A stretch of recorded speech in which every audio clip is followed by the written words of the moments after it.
Well, hello there, I'm Détroit. If you're unaware, I make drawing videos twice a week. On Thursday, like today, it's ink on paper, and on Sunday, it's digital drawing. Twice the reasons to subscribe. Now, with that said, I can talk you through the process of this speed drawing, and then I'll let you in on a few secrets concerning upcoming plans and art in general. Watch till the end, it's worth it.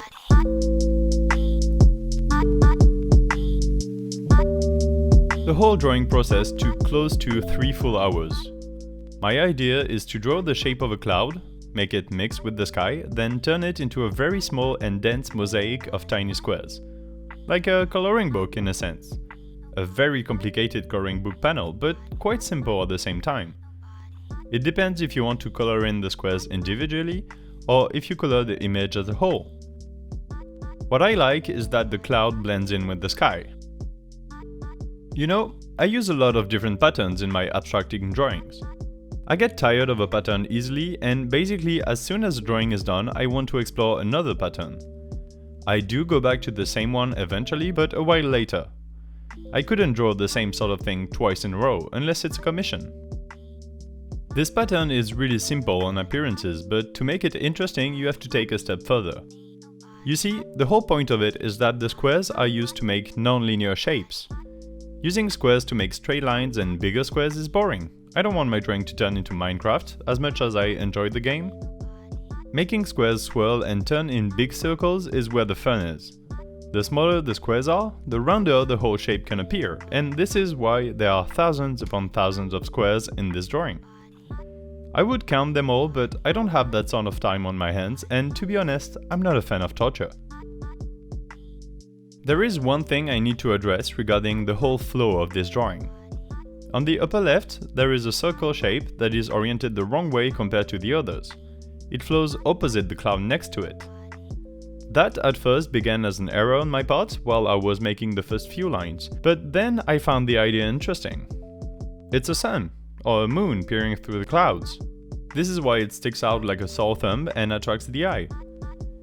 In my opinion, it's also good to have a focus point that isn't on the center of the drawing. I don't mind a focus point on the center, but here the main cloud is already centered and it feels cheap as far as composition goes to make it the main part to look at. Having a sun is more interesting, and depending on your color choice, you can then make it a nice source of light to color the whole image. How can you color the drawing, you ask? Well, in the description there is a link to a Google Drive where you can download the full picture. I have cleaned out the picture in Photoshop to make it black and white instead of the grayish tone in this video. So what I'm saying is, feel free to color this picture however you want. If you do, you can tag me on Instagram, in your story, or on Twitter. Wherever you want, I don't have a preference. I would love to see what you do with it and share it myself. I'll show you a quick example at the end of the video, so watch till the end. Talking about interacting more with you guys, don't forget you can also leave drawing prompts in the comments. I have tons of ideas, but I'm still taking suggestions from you. I am also interested in what you think of my video formats. The way it goes currently is 1 ink drawing per week and 1 digital drawing/painting. During the ink speed drawing, I talk about anything in particular, whether it's related to the drawing or not. I like to think of it as some kind of short podcast, taking the opportunity to talk about things that happen to me or things I'm interested in. In the digital speed drawings, however, I concentrate more on the process itself, making it into a tutorial of some sort. Only, I'm not sure this is the best kind of format. Recently, I've been mixing the two a bit as well. I've also tried different things, like making a full-blown tutorial, detailing core concepts of art in 5 minutes. Last Sunday's video was also a bit of a presentation, showing Mobius's art and his influence on me and my art. I'm trying out different sorts of formats, and I'm wondering which you think are better or more entertaining. I am also thinking of making a few silent videos, probably showing the drawing process in real time, meaning longer videos with background music but no audio commentary. Would you enjoy that? Let me know in the comments. After all, this channel is as much yours as it is mine, considering it would be nothing if you didn't watch my content. I have also been experimenting with B-rolls of the finished drawing at the end of the video. That means a bit more editing, but I really personally like the result. It's like a bang, it looks cool, I think. When I'm drawing, I don't like to crowd my desk with items, but it makes the video process look a bit dull maybe, so I'm using the B-rolls to create an atmosphere around the finished drawing, instead of just flashing the black on white picture in the outro. I like to collect small things on and near my desk, and it's nice to show them too. Each object has a certain history for me, and I find them all kind of aesthetic. I have a bunch of assembled screws, a billiard ball, dice, pliers and tools, a broken pressure gauge, metal rings, a shell I found on the beach. One you've probably seen a lot in my ink drawing videos is the copper octopus I often use to weight the paper I'm drawing on. When the page is full of ink, it tends to wave and the corners rise. It's annoying because it doesn't look good, but mostly because when the page is separated from the sketchbook under it, the pen is no longer precise. It's like a parallax problem. Anyway, I'm using the copper octopus for that. It's always on my desk looking at me. I sculpted this octopus out of copper wire a few years ago.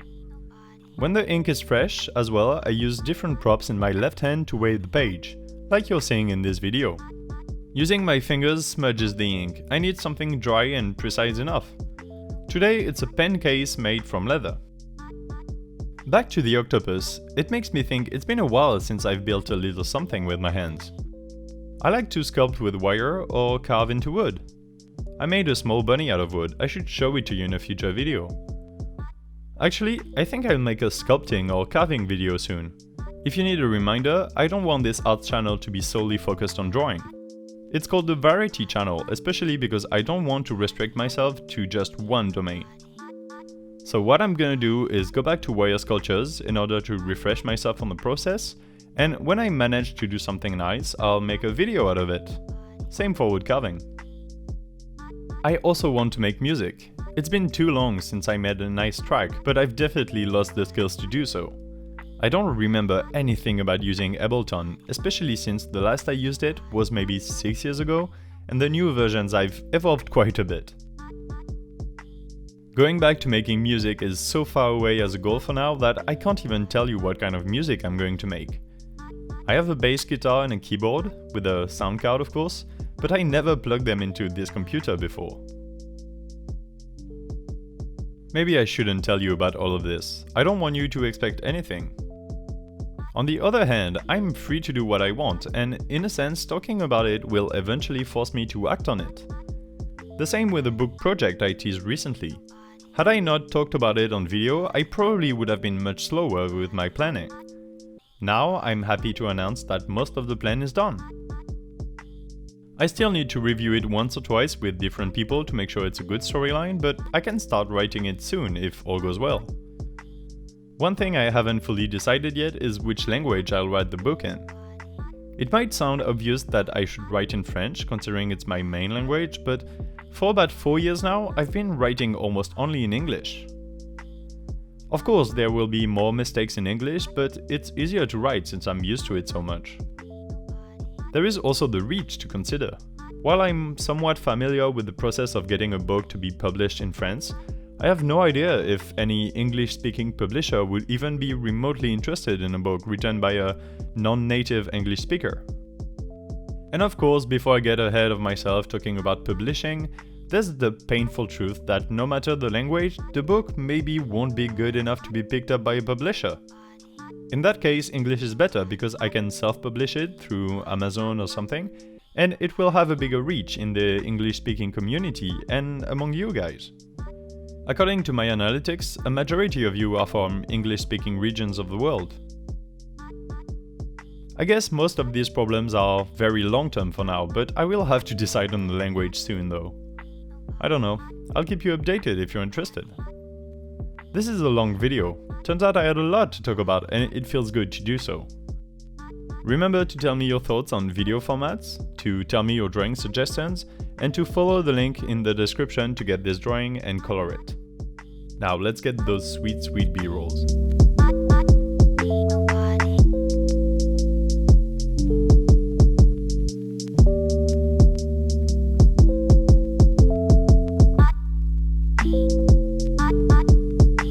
If you enjoyed this drawing process and audio commentary, do like the video, comment and subscribe. My Instagram and my Twitter are on screen and linked in the description, as well as a lot of other interesting things. My name's Detroit, I aim to have fun and learn arts taking you along with me, and I'll see you in a few days. Bye!